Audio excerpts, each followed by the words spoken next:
Morning, ladies and gentlemen. After discussion with Vice President Humphrey and members of the Space Council, as well as Defense Secretary McNamara, I am today instructing the Department of Defense to immediately proceed with the development of a manned orbiting laboratory. This program will bring us new knowledge about what man is able to do in space. It will enable us to relate that ability to the defense of America. It will develop technology and equipment which will help advance manned and unmanned space flight. And it will make it possible to perform very new and rewarding experiments with that technology and equipment. The cost of developing the manned orbiting laboratory will be $1.5 billion. Unmanned flights to test launchings, recovery, and other basic parts of the system will begin late next year or early 1967. The initial unmanned launch of a fully equipped laboratory is scheduled for 1968. This will be followed later that year by the first of 5 flights with 2-man crews. The Air Force has selected the Douglas Aircraft Company to design and to build a spacecraft in which the crew of the laboratory will live and operate. The General Electric Company will plan and develop the space experiments.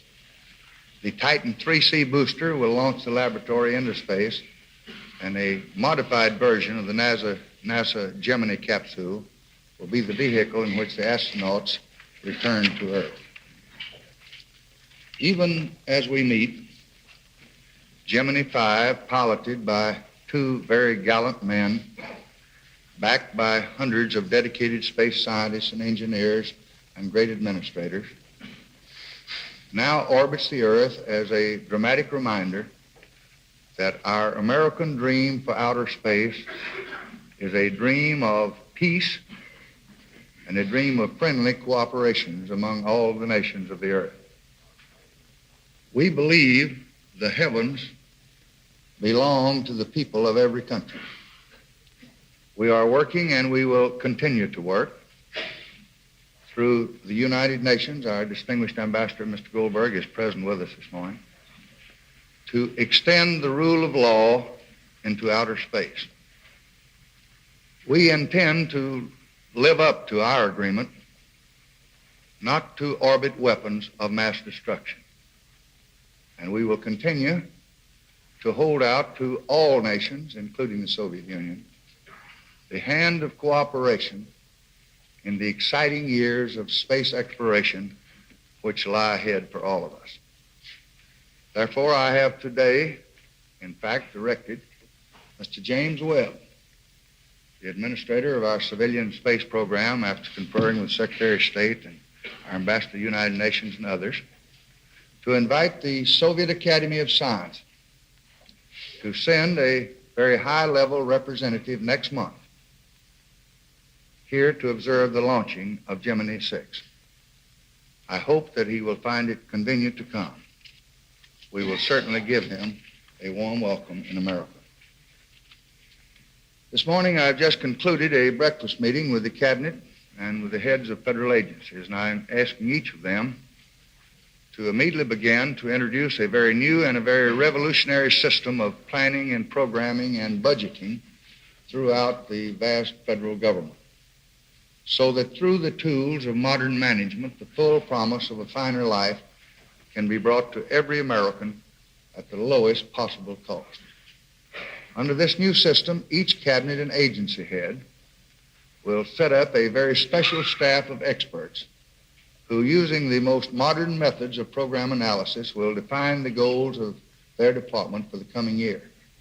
And once these goals are established, this system will permit us to find the most effective and the least costly alternative to achieving American goals. This program is designed to achieve 3 major objectives. It will help us find new ways to do jobs faster to do jobs better and to do jobs less expensively. It will ensure a much sounder judgment through more accurate information, pinpointing those things that we ought to do more, spotlighting those things that we ought to do less. It will make our decision-making process as up-to-date, I think, as our space exploring program. Everything that I have done in both legislation and the construction of a budget has always been guided by my own very deep concern for the American people, consistent with wise management, of course, of the taxpayer's dollar. So this new system will identify our national goals with precision, and will do it on a continuing basis. It will enable us to fulfill the needs of all the American people with a minimum amount of waste. And because we will be able to make sounder decisions than ever before, I think the people of this nation will receive greater benefits from every tax dollar that's spent in their behalf.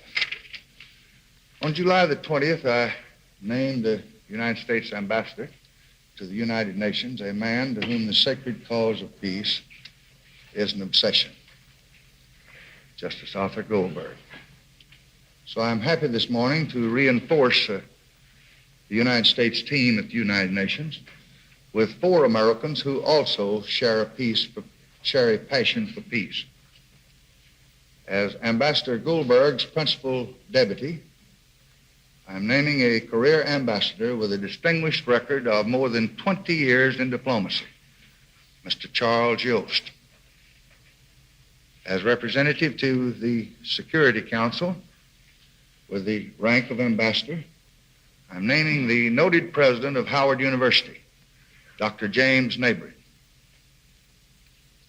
As representative to the Economic and Social Council of the United Nations, a famous American who is giving up his seat in Congress to become our new ambassador, Mr. James Roosevelt, the eldest son of the late beloved Franklin Delano Roosevelt.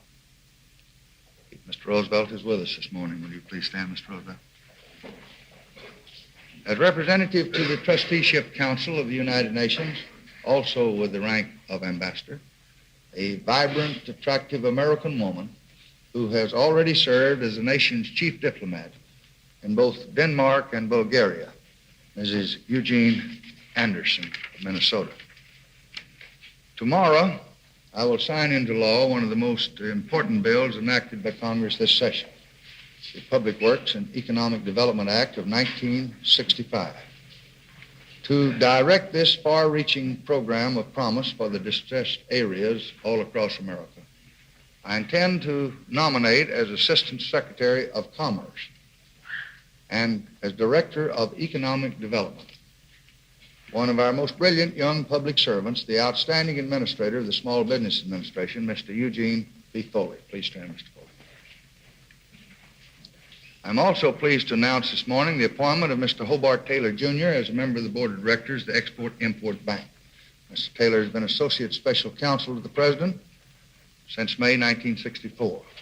He was previously Executive Vice Chairman of the President's Committee on Equal Employment Opportunity and has largely directed our efforts with the large corporations and institutions of this country in our plans for progress. Will you please stand, Mr. Taylor?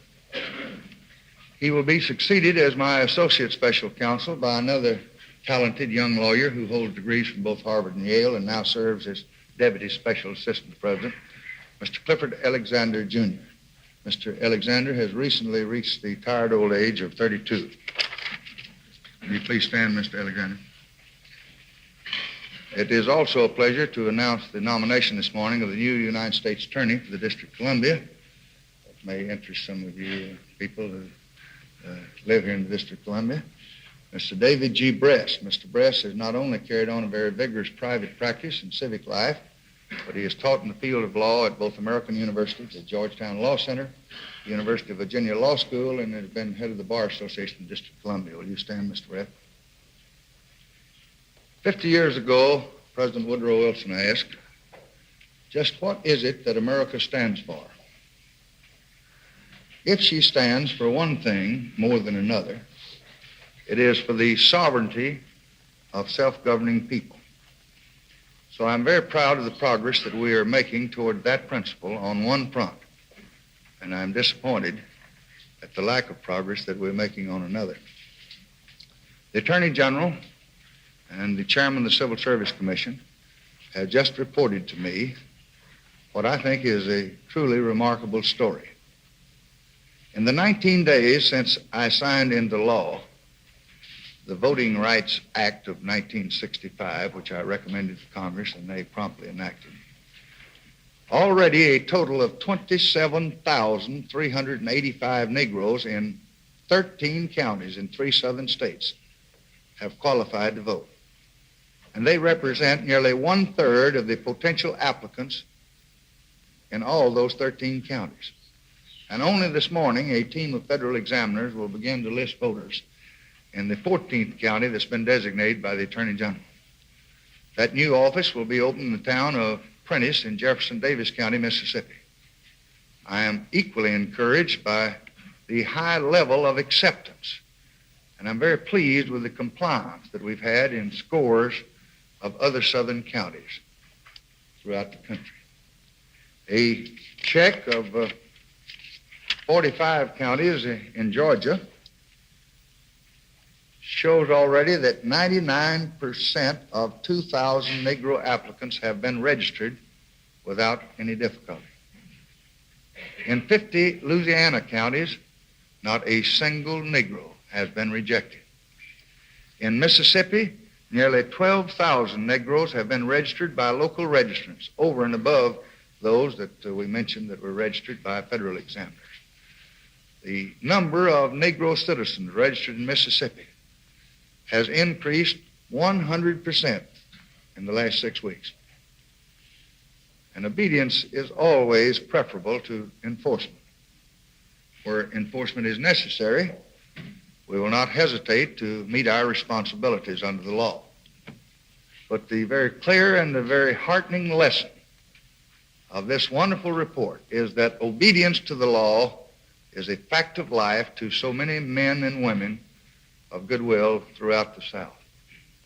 On another front, here in our lovely nation's capital city, the sovereignty of self-governing people is still unresolved. The people of the District of Columbia, I think, deserve and I think must and will have home rule. And it is an irony and disgrace that having extended self-government already to the Philippine Islands and to Puerto Rico, having enthusiastically recommended democratic principles to nations around the world, nation after nation, after having welcomed Alaska and Hawaii as new states, that somehow some people seem to be afraid to trust almost 1 million American citizens with the management of their own affairs here in the District of Columbia. Congress is moving to redeem this disgrace.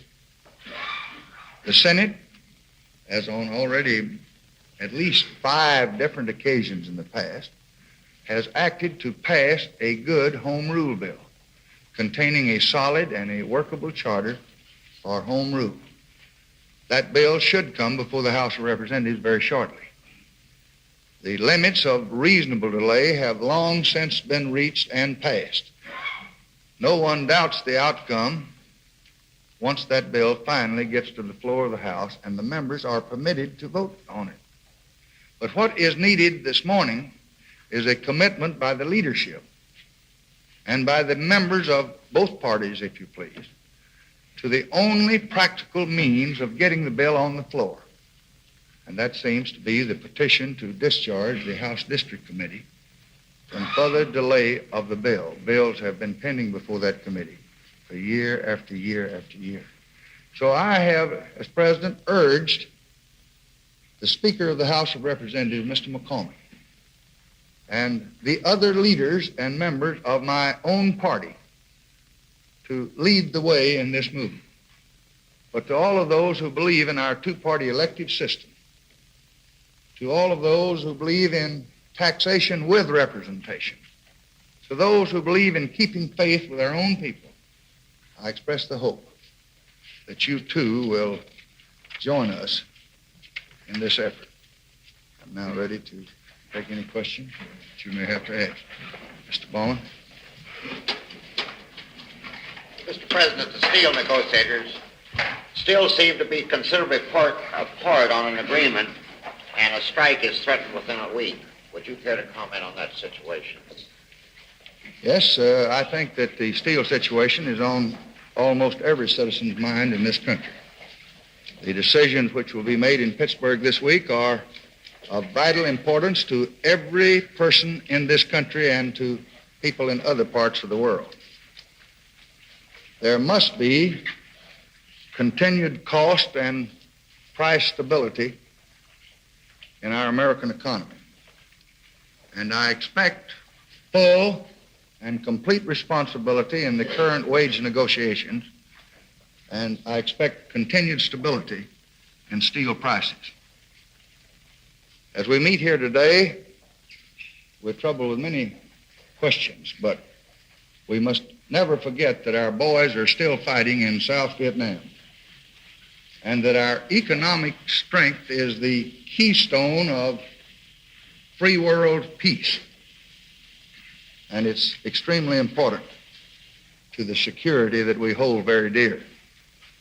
So the decisions that will be made this week by steel management and by labor in the days that are ahead must certainly take into account the overall greater national interest which is involved. The director of the Federal Mediation Service, one of my most trusted public servants, Mr. William Simpkin, is in Pittsburgh. And he is there for the purpose of making every contribution he can to assist the parties in reaching a responsible agreement. And the eyes of this country are on the leaders of both management and labor, and we are expecting and we believe we will receive the responsibility to which the national interest requires. Mr. President, in World War II, there were notable airstrikes which completely knocked out in single raids vast industrial complexes and transportation facilities. Yet in the war in Vietnam, we read from over there the repeated cases of where it takes several raids to immobilize or deactivate certain industrial installations. I'm thinking of the power plants that were hitting yesterday over and over, such things as bridges. Is our current inability to knock out some of these big industrial complexes or railroad staging areas or bridges, is this a purposeful thing to avoid saturation bombing, or is there any other explanation? No, I think that our operations have been up to our expectations. I think that a review and evaluation of them will reflect that they have been rather effective, and I think that they're in keeping with the planned purpose of their mission. President, do you think the so-called white paper issued by House Republicans under the leadership of Congressman Ford has injected undue partisanship into the Vietnam situation? Well, I don't want to, Jack, get into any personalities in the matter. I think the issues of war and peace in Vietnam are far greater than any personal differences that one might have. For that matter, far greater than any parties. I have said on many occasions, and I should like to repeat to the American people and to Hanoi also, that I'm very pleased with the support the American people are giving to the policies of their government, both at home and abroad. And while our men are fighting and dying for freedom in South Vietnam, I'm going to do everything that I can to support those men and to unite the country behind them. I think that, generally speaking, the country is united behind them. And I think this will be a source of strength to our boys out there. I have received excellent cooperation from the leadership of both parties in the past, and I expect to continue in the future. The boys that are fighting the war are not divided between Republicans and Democrats. The men directing the strategies involved, I don't know what party they belong to. The distinguished Secretary of Defense, before coming into government, was a member of a party different from mine. The president with whom I counsel often and who has had the greatest experience in not only political and diplomatic matters, but in matters of a military nature, President Eisenhower, has been a tower of strength to me, to the Joint Chiefs of Staff, to the Secretary of Defense, and to the leaders of the Congress. So I would say that we welcome expressions of viewpoint from the leadership in both parties. There will be times when we don't see everything alike, but that may contribute strength to our system. I don't think that Hanoi should ever, for a moment, entertain the illusion that the people of this country are not united in the work of this government. The congressional session is almost over, and what are the prospects of the immigration bill passing, and could you assess for us some of the long-range effects of it if it passes? I don't know how good a prophet I am. I had put this legislation very high at our list. I think it's extremely important. I have continually urged the leadership to proceed with this consideration. The House has it under study now. I have talked to the Speaker at length yesterday and again today. I'm sending him a letter later today expressing very strongly the views of the executive branch of the government. Again, I'm hoping that that bill will pass as reported by the House Judiciary Committee without crippling amendments. It has not been acted upon yet by the Senate Judiciary Committee. I believe that it should be acted on before the Congress gets out of here. I favor the House bill. I think that it will result in a great improvement to not only our relations with other nations, but will be very satisfying to large segments of our own people. And I believe it will pass. I'd like to have the help of all of you, though, in that connection. Do you believe that the guidelines that your administration and Mr. Kennedy's administration laid down on wage and price stability apply to federal employees? And if so, do you believe that the civilian pay raise bill now reported out of the House committee violates those guidelines? I would think that the federal government has a different situation from what we have in certain segments of our private sector. But I would hope that we would never ask for privileges for ourselves in government that we wouldn't expect the private industry to share in.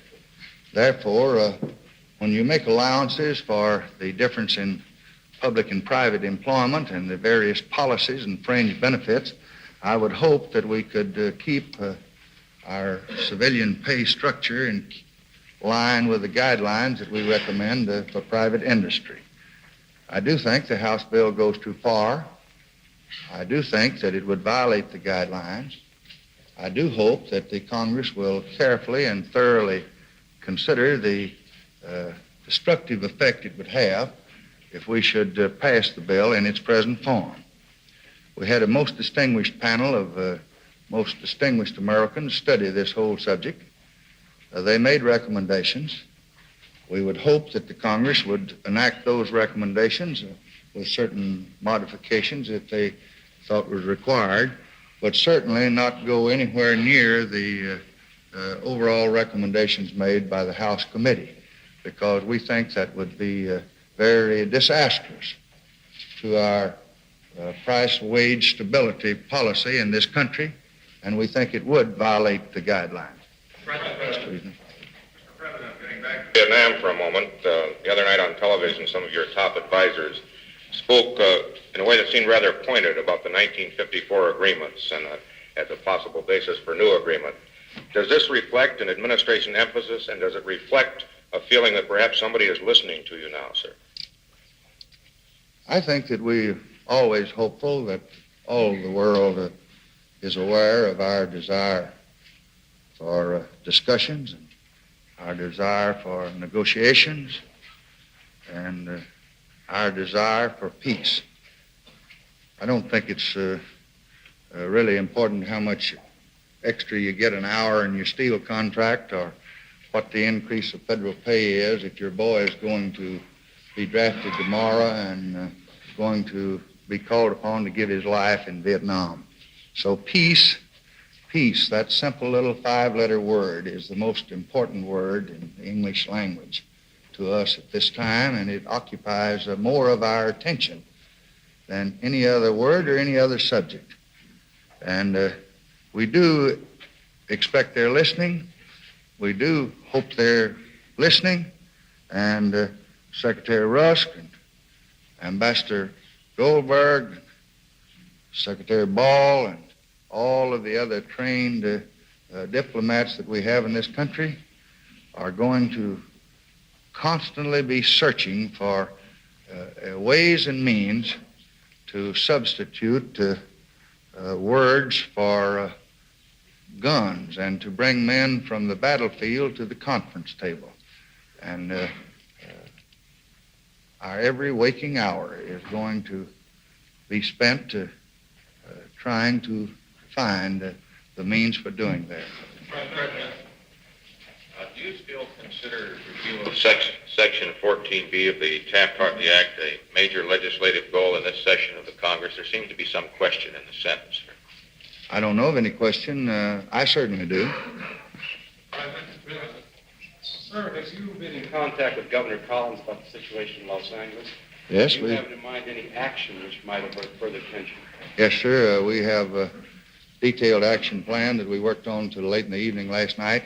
Mr. Moyers will have a release available for you. We didn't want to take television time and further time for your questions, but it will be available later in the week. We're appointing a top-flight task force headed by the Deputy Attorney General Ramsey Clark, and they will proceed to Los Angeles at a very early date, and the details of their work and their program will be announced as soon as will be available. Miss Bell. Mr. President, have we come to any closest solution to the problem in the Dominican Republic? Ambassador Bunker has done a very exceptional job there. We are very hopeful that we can obtain agreement on provisional government and that we can set up the guidelines that will result in election at an early date where the people of that area can have self-determination and can make the selection of their own government officials. We have felt very close to a solution several times, and we're never quite sure when it will come, but we expect it shortly. President, you said yesterday that what you really wanted for your birthday tomorrow was several bills out of committee, but you didn't say what the bills are. Would you care to tell us that?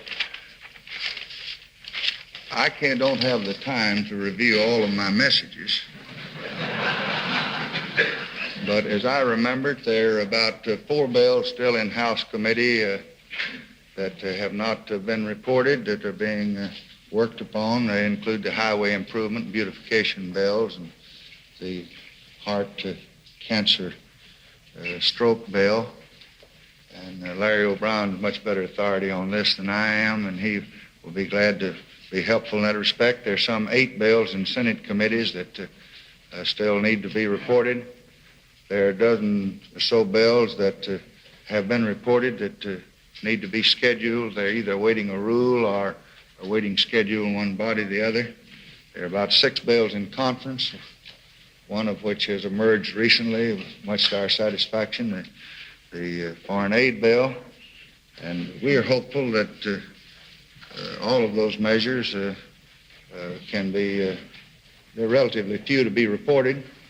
There are a good many more to be scheduled, and there are only half a dozen in conference. We think that in a reasonable time, by diligent work, not around the clock, but a full week, in the next several weeks, we can complete our program. And if we could, we would like to do that so that the members could go home and have some rest before coming back in January. And there will be some important messages for them awaiting them when they return in January. But we would not expect anything like the volume of substantive legislation next year. We would expect several substantive bills like our transportation policy and like some refinements in our foreign policy that we will be submitting, messages of food and health and things of that nature. But we look forward to the Congress being able to get out of here early next year. I would say certainly far ahead of the end of the fiscal year in June, so that the members could be at home and could report to the people. We like for the Republicans and the Democrats all to be home and report to the people what's going on here, what's going on in the world, so they can be fully informed, and we think that it makes for a more united country. Mr. President, of late, sir, have you been able to detect any military advantages in Vietnam? Have we turned the corner there after it has gone apparently so bad for so long?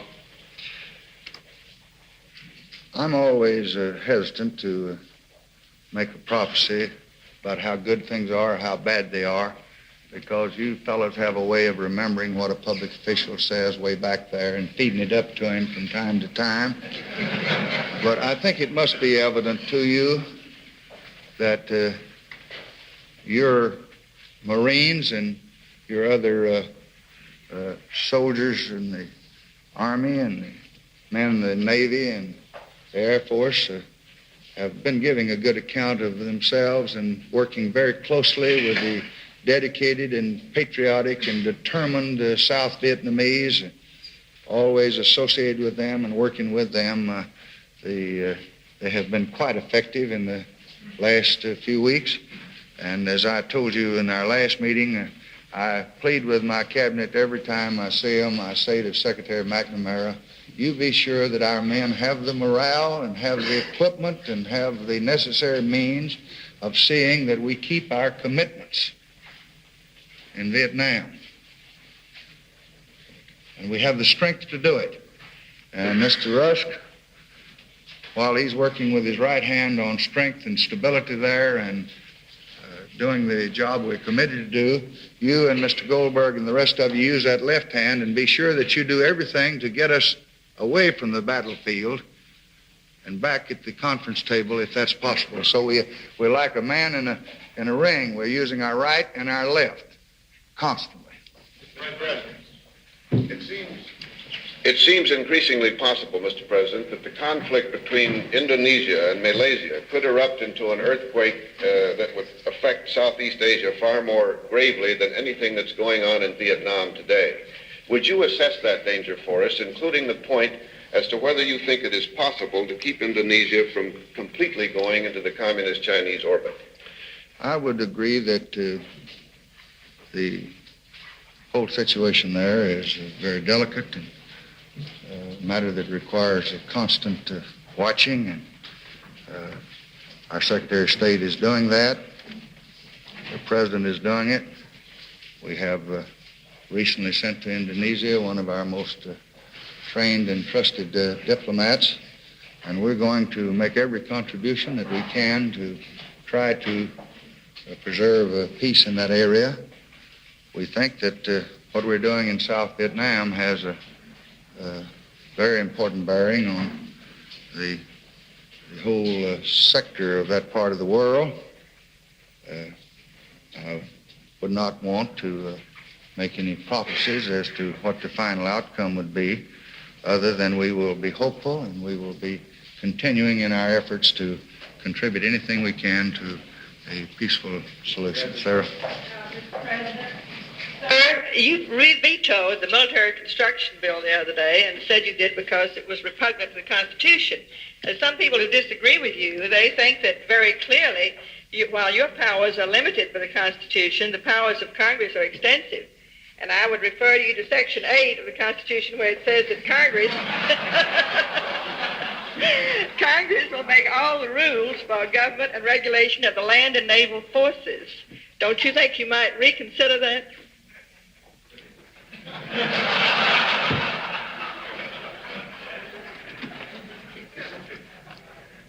Well, first, I reviewed that veto message very carefully late in the evening the last day with most of my best legal advisors. The statement, as I remembered, said that the Attorney General informed me that it was repugnant to the Constitution. So I would refer you first to the Attorney General, and I know he'd be glad to give great weight to any observations you might have.